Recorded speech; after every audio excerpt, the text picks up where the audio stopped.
सरिता की शादी एक अच्छे परिवार में हुई है। उसका पति रोहन उसे बहुत प्यार करता है।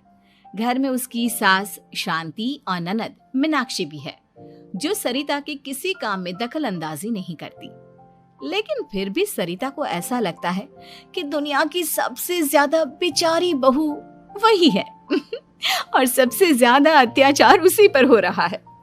माँ जी, ये लीजिए आपकी चाय। अरे बहू, तूने इतनी ज्यादा चीनी क्यों डाल दी चाय में? हाय हाय माँ जी, मैंने तो उतनी ही मीठी बनाई है जितनी मीठी आपको पसंद है। माँ जी, आपको तो मेरे हाथ की चाय अच्छी ही नहीं लगती। जब देखो कुछ न कुछ कमी निकाल ही देती हो। अरे बहू, तू एक बात के पीछे ही पड़ जाती है। मैंने ऐसा कब कहा कि तू रोज चाय खराब बनाती है? सरिता अपने कमरे में चली जाती है और फोन उठाकर अपनी माँ से बात करती है। हेलो माँ, कैसी हो आप? क्या कर रही हो? मैं तो ठीक हूँ, पर तू बता, तेरा मूड कैसा है? तेरी आवाज से लग रहा है कि कुछ तो हुआ है तेरे ससुराल में। अरे क्या बताऊँ माँ, यहाँ तो हर समय मेरे साथ बहुत बुरा व्यवहार होता है। मैंने अपनी सास के लिए इतनी अच्छी चाय बनाई, लेकिन मेरी सास चाय पीते ही मुझे 4 बातें सुना दी। बेटी, तू इतनी छोटी छोटी बातों पर ध्यान ही क्यों देती हो? तुम्हारी सास ने कुछ बोल भी दिया तो क्या हो गया, वो बड़ी है ना तुझसे। माँ ने इतना समझाया, लेकिन इस बात का सरिता पर कोई असर नहीं हुआ। अपनी बेचारी बहू की छवि वो बदलना ही नहीं चाहती। अगली सुबह सब नाश्ते की टेबल पर बैठकर नाश्ता कर रहे थे, तभी सरिता ने अपने पति से कहा, सुनिए जी, मुझे ना आज बाजार से कुछ सामान लेकर आना है। आज आप ऑफिस से आने के बाद मुझे लेकर चलना ना। भाभी, मुझे भी कुछ किताबें खरीदनी है। आप दोनों जा ही रहे हो तो मेरी किताबें भी ले आना। लो, अभी तो बात ही की है बाजार जाने की, तो एक फरमाइश आ गई। माँ जी, आप भी बता दो कुछ, और हाँ, मोहल्ले वालों से भी बोल दो अगर वो कुछ मंगवाना चाहते हो तो। बेचारी मीनाक्षी अपना सा मुंह लेकर रह गई। ये सब देखकर रोहन से चुप नहीं रह गया और वो गुस्से में बोला, सरिता, क्या हो गया है तुम्हें? मीनाक्षी ने तो सिर्फ किताबों के लिए बोला है। तुम्हें मीनाक्षी से इस तरह से बात नहीं करनी चाहिए। माफी मांगो उससे अभी। क्या? मैं माफी मांगू? दिन भर आपके घर के काम करूं मैं, आपकी और आपके घर वालों की बातें सुनूं मैं, और अब माफी भी मैं मांगू? ऐसा कभी नहीं हो सकता। ये बोलकर सरिता वहां से चली जाती है। एक दिन उनकी पड़ोसन घर आती है। अरे सरिता, क्या कर रही है? और क्या करूंगी भाभी जी, बस घर का काम ही कर रही हूँ। आप बताओ कैसे आना हुआ? अरे मैं तो तुम्हारा हालचाल पूछने आई थी, लेकिन तुम तो बिजी लग रही हो। कोई बात नहीं, मैं बाद में आ जाऊंगी। और क्या करूं भाभी जी, जब से शादी होकर आई हूँ ना, बस काम ही कर रही हूँ। और इस घर में ना कोई मेरी कदर नहीं करता। पति है जो बस घर से ऑफिस, ऑफिस से घर। ननद को तो कॉलेज से फुर्सत नहीं। बची सास तो उनका सारा समय मेरी गलतियां निकालने में लग जाता है। अरे ये क्या कह रही हो सरिता?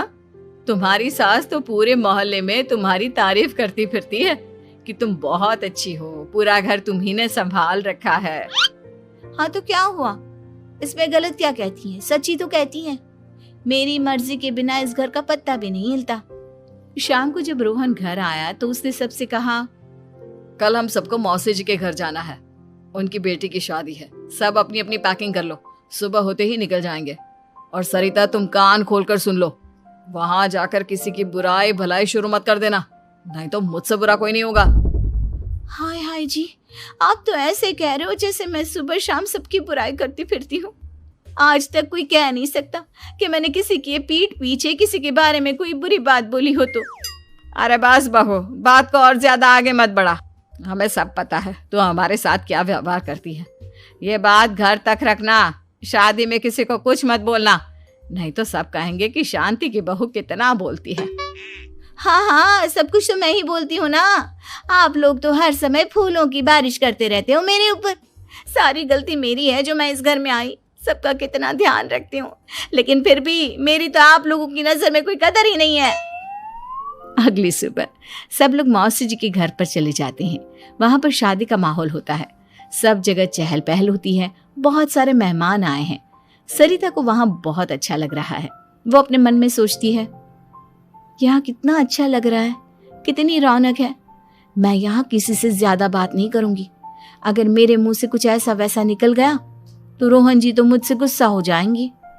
सरिता ये सब सोच ही रही थी कि वहां रोहन की कजिन साक्षी आ गई और सरिता से बोली, आप सरिता भाभी हो ना? जितना आपके बारे में सुना था, आप तो उससे भी ज्यादा सुंदर हो।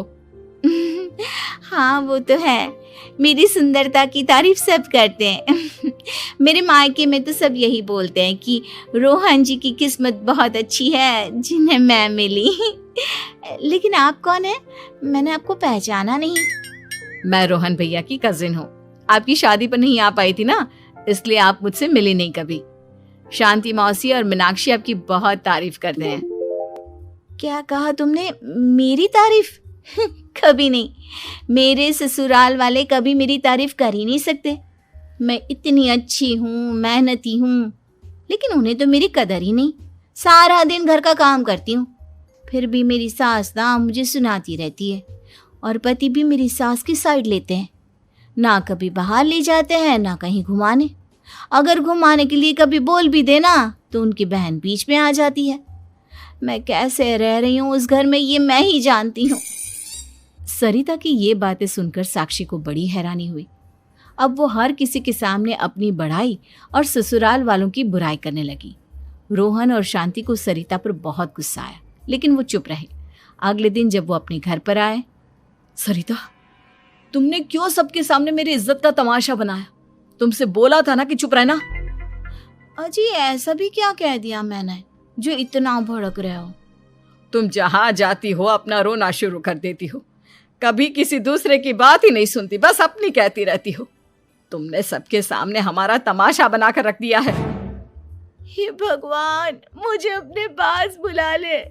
जिस घर में मेरी कदर ही नहीं, उस घर में मेरा क्या काम? अरे क्या करूंगी मैं यहाँ रहकर? जो भी आता है मुझे सुनाकर चला जाता है। मैं तो किसी से कुछ नहीं कहती।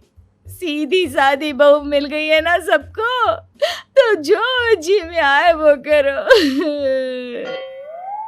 सरिता ने अपने आगे किसी को कुछ बोलने ही नहीं दिया, और उस दिन भी उसने सबके सामने खुद को बेचारी बना ही दिया। अगले दिन मीनाक्षी कॉलेज के लिए लेट हो रही थी, इसलिए वो हर काम जल्दी जल्दी कर रही थी। अपना नाश्ता लेने किचन में गई और पतीले में रखे गरम दूध को गिलास में डालने लगी। दूध का पतीला उसके हाथ से छूट गया और गरम गरम दूध उसके हाथ पर गिर गया।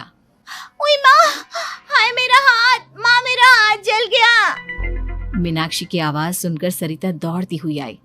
ये क्या किया तुमने? तुम्हें नाश्ता चाहिए था तो मुझसे बोल देती, मैं क्या मना कर देती?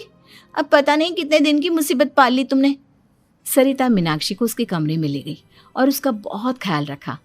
उसका इस तरह से ख्याल रखना शांति और रोहन को थोड़ा अजीब लगा। माँ, सरिता के दिमाग का भी कुछ पता नहीं। कल शादी में सबको इतना कुछ बोल कर आई है हमारे बारे में, और अब मीनाक्षी की कितनी अच्छी देखभाल कर रही है। ये ऐसा क्यों करती है? बेटा, तेरी बीवी की ना आदत हो गई है सबके सामने खुद को बेचारी दिखाने की, और आदत इतनी जल्दी नहीं बदलती। जब ये बोलना शुरू करती है तो रुकने का नाम ही नहीं लेती, इसलिए इसे पता ही नहीं चलता कि ये किसके सामने क्या बोली जा रही है। लेकिन दिल की बहुत अच्छी है। हमें भी अपना दिल बड़ा करके ये जैसी है इसे स्वीकार करना चाहिए।